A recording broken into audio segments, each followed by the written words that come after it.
everyone, this is Dilya and today my guest is LaValle. He founded the solo recording project, the album Leaf, in 1999. And throughout his career, he has had notable success in scoring films as well. LaValle is known for his use of atmospheric electronics, synthesizer, and Rhodes piano. His melodies are very soothing and cinematic, with unexpected dissonance. I'm a big fan since my university years. His music has helped me to concentrate, calm down, and get through a lot of sleepless nights.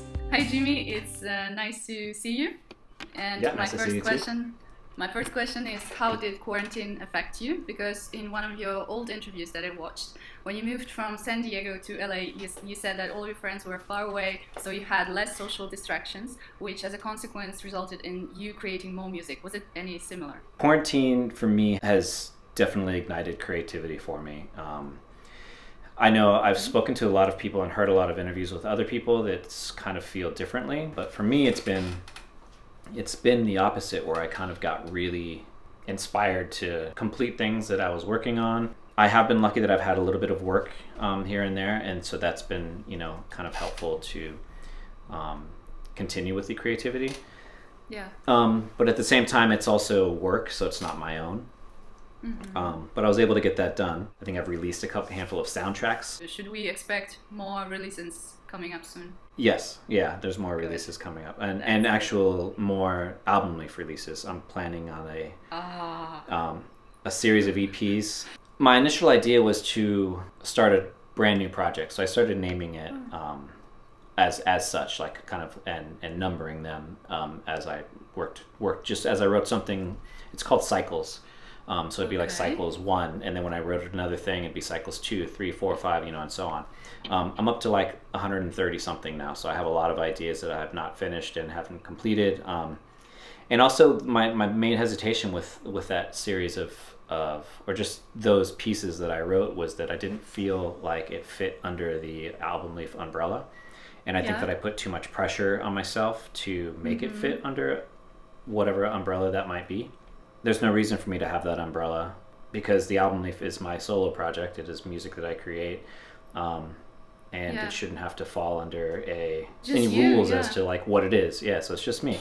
So now I've come to terms with that. I'm accepting that, and I'm moving forward with these songs to release them as the Album Leaf. But I'm also, since there's so many, I just want to release them as EPs, and I think that's kind of people's attention span really these days too. That's another thing, is I kind of didn't feel like I had a full record to follow up with. I have a question related to that actually. Yeah. I might as well ask it now. In your recent interview, you mentioned that you like to present a full front-to-back piece, an album. But in our very fast-paced environment, creatives in general are often pushed to produce content, whatever it might be, music or not. And do you think, considering that, albums will soon disappear? It's hard, because I still have the same feeling as far as like I love the idea of a front to back presentation of 30 to 45 minutes of music, and you sit there and you get in the zone and you do that.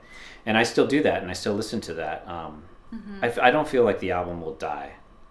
The presentation of an album, the physical, as long as people still want records, physical, actual vinyl, I think an album will always be there. I think it is a bit different, obviously, with the streaming giants and the fact that we're all converted basically over to streaming. It works like for us and against us, really. Because also in the fast-paced environment that we are all living in, if you don't do anything for a while, then people forget about you as well. I've been studying about the releasing and promoting just a single track. I've been studying some marketing strategies on Spotify, and basically when you release an EP, you can only apply with one track to Spotify, how do they call them, like playlist curators, who can help you promote that track. If you release them one by one, each one of them you can apply to be promoted. So that makes a difference for a musician, especially emerging ones. And so that changes the way they present their music in the end on the platform. Yeah, in a sense, it might still be the equivalent of just a single, because a lot of times when people release music, they'll just put out, a series of singles, or release an album. You put out this song, and then the next song, and then the next song, and then the full album, or whatever it is. So I guess maybe Spotify's thought of it in that way, as in a sense of like playlisting. It's really, I don't know, there's a lot of things that bum me out about that world, just that like So much relies on Spotify, so much relies on playlisting, so much relies on traffic and how you're tagged genre-wise to come up on a station, somebody else's station. It just kind of can kill the creative. Yeah, exactly. It's difficult to keep the balance between thinking about promoting your music and actually thinking about just creating whatever you feel like creating, and it's difficult to find that balance. And in your opinion, how did things change for those who are starting to create music nowadays in comparison to when you were at the beginning? Not saying it was a long time ago, but a lot of things have changed, I feel like. Yeah. I mean, the access obviously is huge. It's something like SoundCloud being, for example, just like creating something, posting it on SoundCloud, and you could do that in a day, and just I just made this song today, I'm gonna put it on SoundCloud. Here you go. And then it reaching however many people are following you. Back when I started making music and touring and playing shows, putting out records, etc. This was like the 90s, mid 90s. There was no social media, no way to follow an artist, no way to kind of connect with them on a personal level, or connect with them in general, or something like this would go through like publicist or something like that, and it's all these kinds of like hoops and ladders that you kind of have to like go through. Yeah, a lot of barriers. At the same time too, there was a lot of hard work. You put a record out on a label, then you use a distributor, and then it has to go into the stores. Those people at the stores, in a sense, were the curators in a way, because the people that worked at record stores were the ones that were supposed to be, and still have the knowledge of like, oh, I'm looking for this, or if you ask that question, I'm looking for this kind of music or whatever, can you recommend something? The modern playlist curator is was the mid 90s record store clerk. Yeah, and then touring, and you'd have to like go out and like play tons of shows and be relevant, play a good show in order to sell your record. And as far as like making records and recording, it's the fancy. There's really no need for the fancy studio anymore. The big recording studios. So much can be done on your own, just with a little bit of knowledge. And there's a lot of those courses in music schools now. That's I mean, also the music school climate has changed. Because it used to be just like classical conservatories and things like that. And those conservatories have now probably added an electronic music element to those things. But also there's just straight music schools that you don't have to apply to, nowadays, that are just electronic music schools. You just go there, they teach you how to use these things. But you can't teach, I feel that you can't teach creativity or, naturalness, So you still have to have that, at least. It still has to come from you to a degree. Even though things are easier, it still has to be, authentic. So how do you not lose your own voice while working with other people, based on your experience? Yeah, I don't know, I don't know. I mean, I feel like collaboration is multiple voices, really, so I think that your voice is always going to be there, just in regards to the fact that it's collaboration. I've been, if you're referring to like film scoring, or just collaboration impossible, or I was thinking that collaboration in general, I meant. You passed from a project like Tristessa, where you were a group, right, to a solo project, the Album Leaf, where you are the founder, the leader. So I don't know, how did you decide to do that transformation? Maybe it was easier for you if you remained like a solo project, to hear your own voice and still collaborate with other musicians, but concentrate on what's guiding you from the inside. I don't know. I was thinking about that. Yeah, no, that's definitely a good question. And my memory of Tristessa was, there was kind of, and this was also tough, 2 or 3 really strong voices. 2 really strong voices, 1 kind of passive voice, and then 2 that just didn't really care. There's kind of just like they're just kind of in the creation and doing their own thing, and took criticism or took like ideas like oh, try this, or something like that. Yeah, just navigating and balancing those personalities I think can be tricky if there's four strong Yeah. voices, for example. But I think Interest Yeah. Does It worked because like we all just kind of came to an agreement, I think, you know, in general. And there was certain roles that we all just kind of fell into, like while making the, you know, writing the songs, it was Christopher and I, and then we'd work them all out and then, you know, help with bass part. But then when it came to like making the records, it was really the drummer and I that were kind of like behind the controls and making, you know, mix changes and just like, you know, doing that kind of stuff. So I felt like it worked in that sense. But obviously it came to a point where I wanted to do something more electronic and like go into the direction that I was in with Album Leaf, you know, because Yeah. I left Tristez in 2003, and by that time I'd already released, you know, three Album Leaf records, I think. And it was just before I was going to make In a Safe Place, or during me making In a Safe Place is when I quit. So, I mean, obviously I wanted to do different things and they didn't want to do it. So I kind of just felt like it was the best time to kind of split and just be Follow a single your own voice, path. I guess. Yeah. Yeah. Okay. And have you ever recorded some, I don't know, unusual sounds, or maybe the circumstances in which you recorded them were unusual, and then you ended up using these sounds in your music? Yeah, definitely. Now with the software that I use, that I've been using for the last couple, you know, for the last, I don't know, 8 years or so, it's called Ableton Live. It has a really powerful sampler engine, so you can just take any form of audio, anything recorded, and put it into the sampler and trigger it. And also within that, you can adjust a lot of things, you know, the length, a lot of that stuff, you know. I guess the weirdest thing that I can think of, there's two things. One is this instrument called a cuica. Okay. And what a cuica is a drum. Okay? So if you think of like the ring of a drum, and then the drum head, and then the underneath is open. So it's, you know, you've got it like that, and you could like reach your hand inside to it. And then coming from the drum head is a long piece of metal. And so if you grab that metal and you move it, it goes like it kind of like makes different tones, and you can then move your hand on the drum to make different sounds.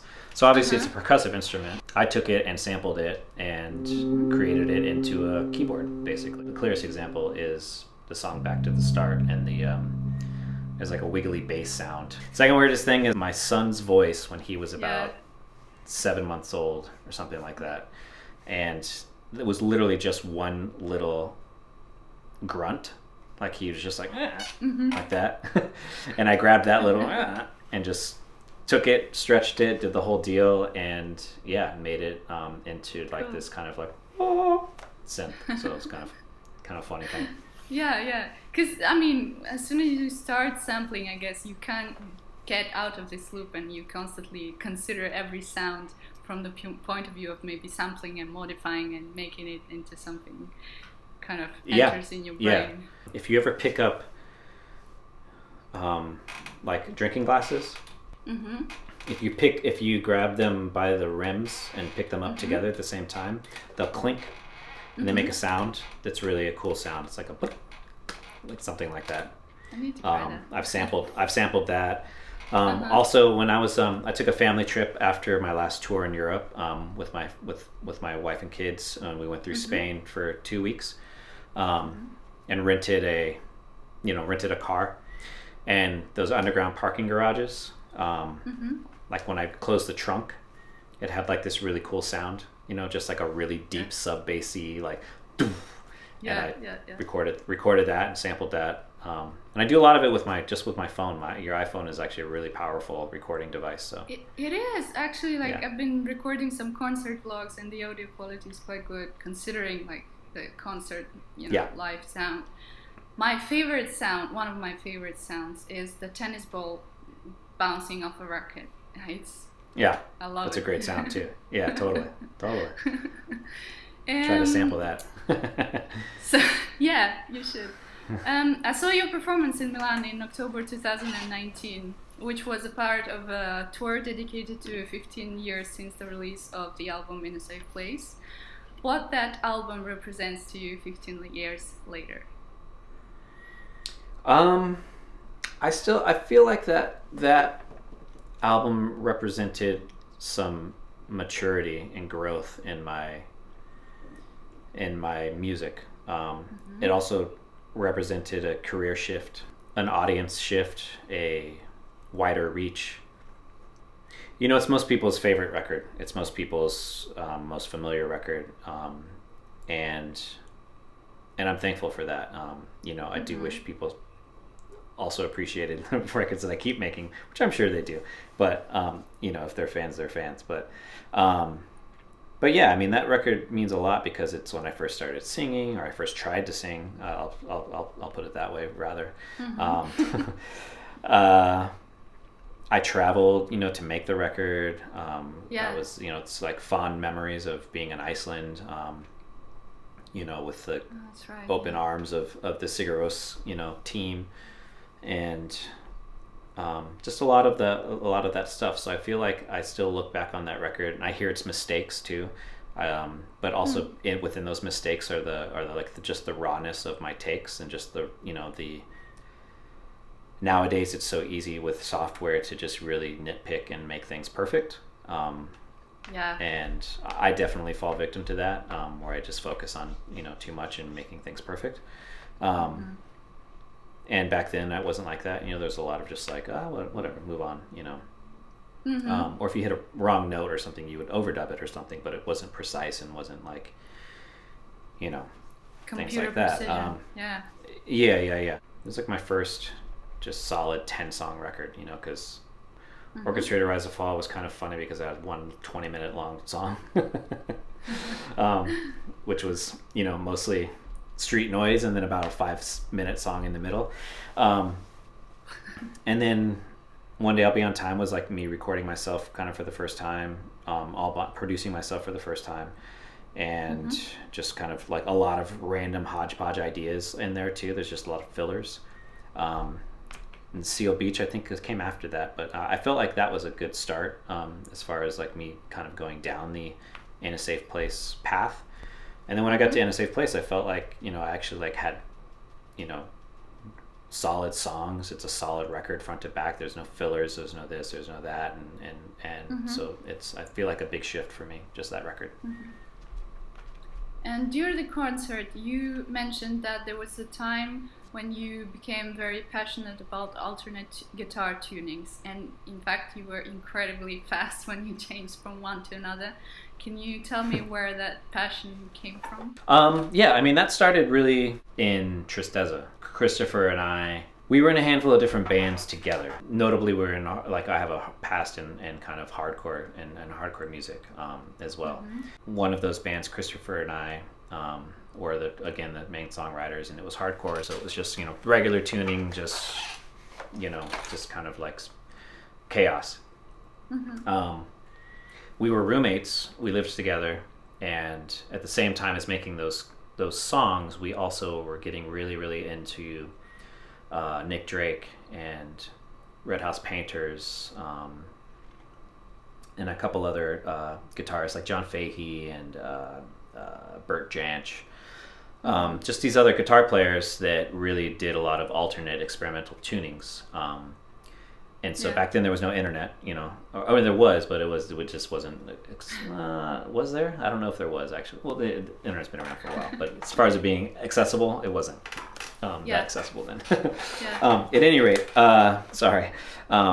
So we just started experimenting with, you know, alternate tunings to write songs for Tristeza. That was kind of how Tristeza was started, was just not being in standard tuning and using alternate tunings. And then from then on, I've just been always just, when you put your guitar in a different tuning that you've never played before, it's just an inspiring thing right away, just like getting a new keyboard and just like going through the sounds, and then finding a cool preset, and you're like, oh, this is cool, and like, you know, immediately sparks some kind of, you know, song.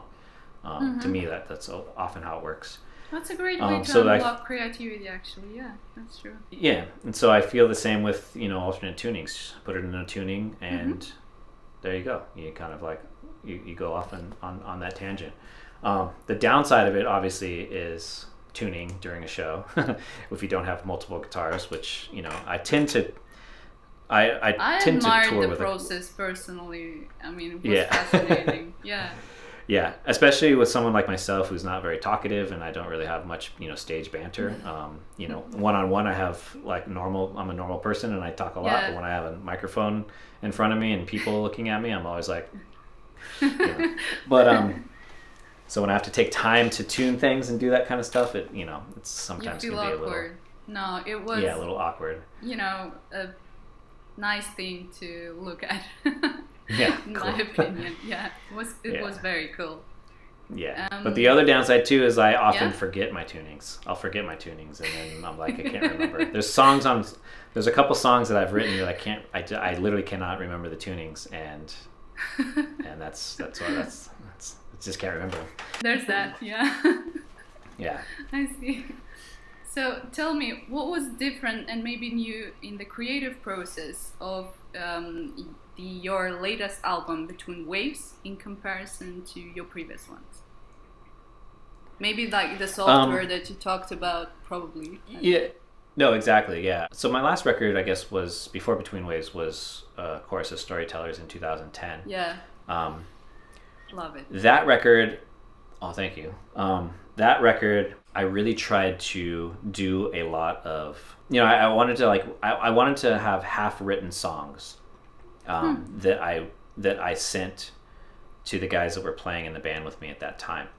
And then I did like a series of rehearsals, trying to finish those songs with them.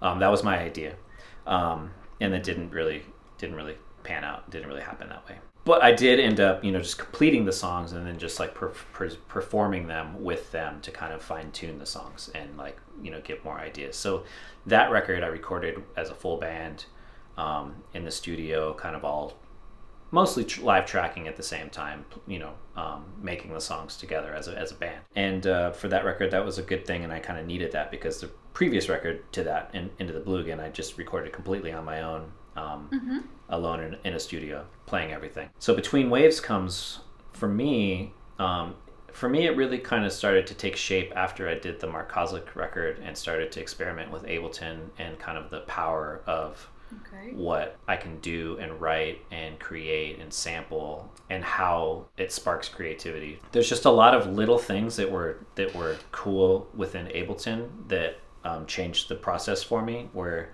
I used to like take drum takes. Since I always have electronic beats, I would have to cut the drummer's takes to match the electronic beats to get them to sound kind of like in sync and not off. Yeah. Whereas in Ableton, you can do the opposite. You can create a MIDI map to trigger your drum sounds to follow the drummer's meter. That's cool. Yeah. Which is really cool. So it kind of gives it a little bit more human feel. With Between Waves, I also wanted to do it as a band, but I basically worked on everything for a long time, had all the songs ready, and then tracks everybody playing to it, to my songs that I'd already done.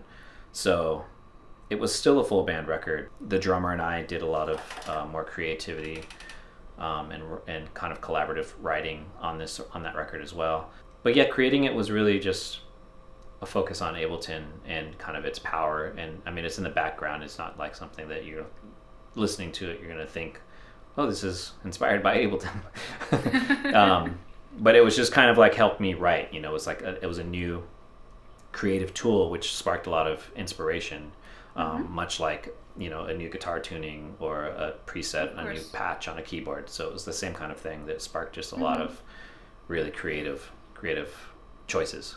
So I know that fighting racism is a very close topic to your heart, and in your opinion, I would like to ask you that question for this reason. What's one thing accessible to everybody that everyone can do to fight it?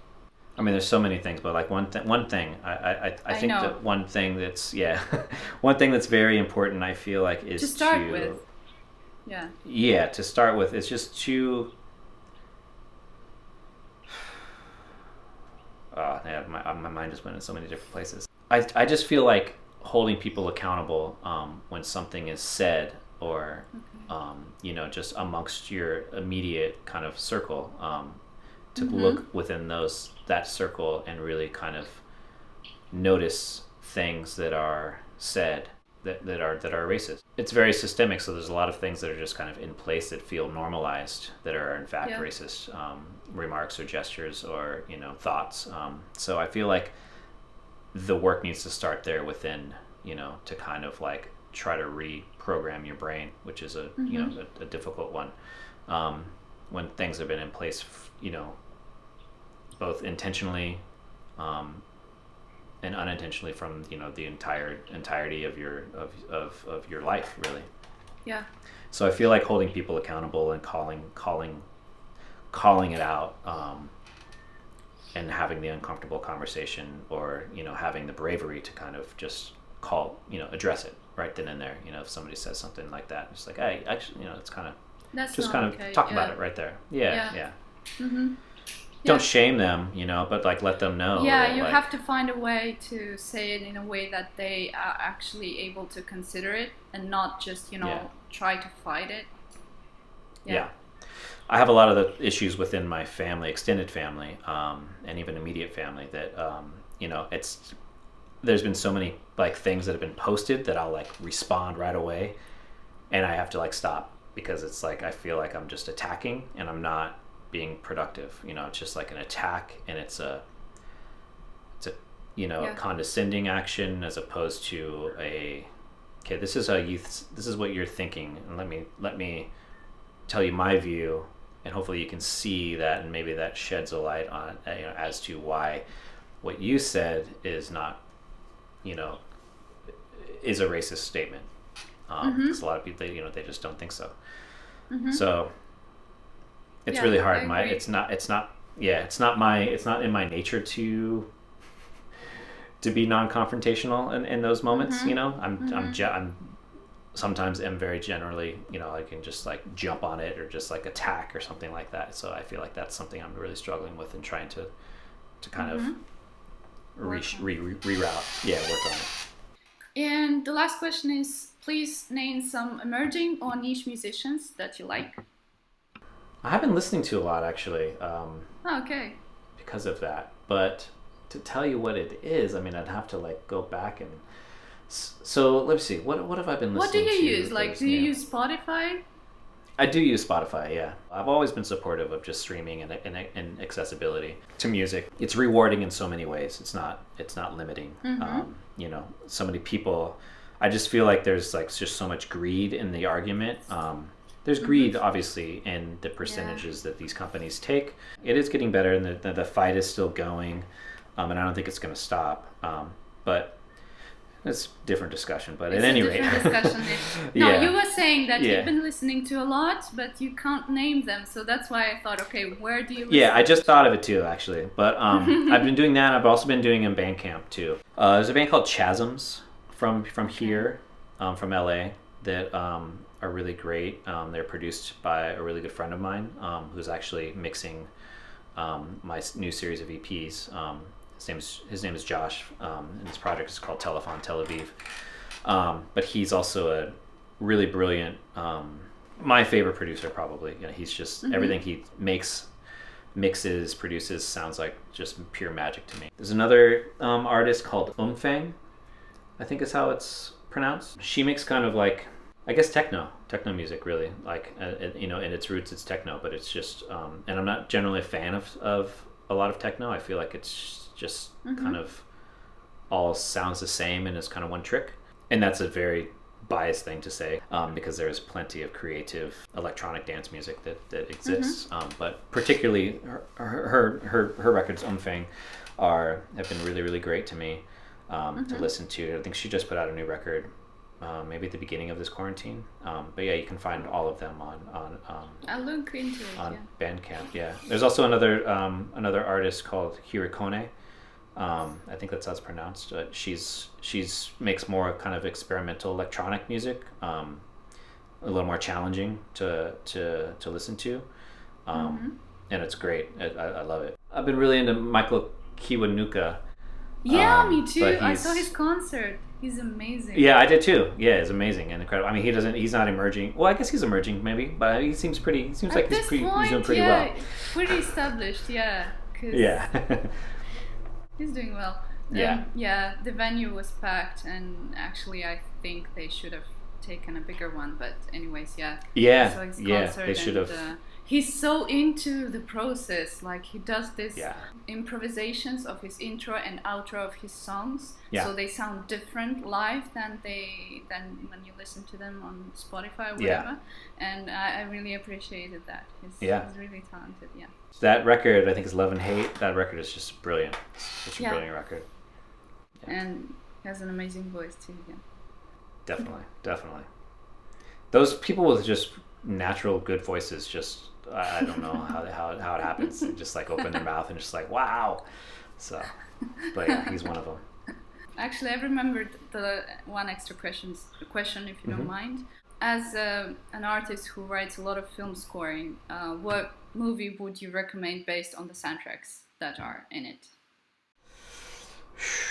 The Ari Aster films, Hereditary and Midsummer, those are both great movies and brilliant scores. The first one was done by Colin Stetson, who's a saxophonist. I think he spent some time in Arcade Fire, but that's a great soundtrack. And Midsummer was done by Haxon Cloak, and I think that's also just a really, really, really brilliant score. There is another film, it's Johan Johansson's score to Sicario. That film, Sicario. It's a mainstream film, but it's like that score I think is just really brilliant on his part, and a great film. And the stuff that like Hildur Guðnadóttir is doing is also really brilliant. Like she did Joker, which is a great film, a great score. Chernobyl, she also did the second Sicario, which was really great. Under the Skin, which is an older film too, done by Mika Levi. That's also, I feel like, another really great film score. And when she did that, it was, I don't know, I feel like there's been so many amazing opportunities for non-mainstream composers, not the non-giants, basically, to kind of emerge and start working and doing film. Much in the, sense of like modern technology has kind of helped, people release music easier. I think that it's also helping, young emerging creative composers get more recognition and more noticeability. That they're not just going to the giants of like Hans Zimmer and Alexander Desplat and all that kind of stuff. And I also, at the same token, I feel like it's also challenged those big heavy hitter composers to be more creative.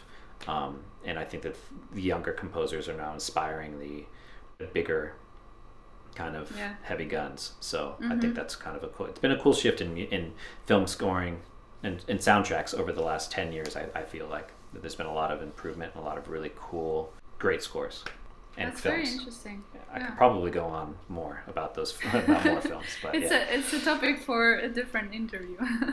yeah, definitely. That's all of my questions. Thank you so much for participating. Yeah. It's been really interesting to talk to you. Thank you for taking the time. Yeah, of course. Thank you. So there we go, the Music Interviews project is officially launched. I'll leave the links related to the Album Leaf project down in the description box below. Share this video if you liked it and subscribe to stay up to date. I'll see you very soon. Ciao and cheers.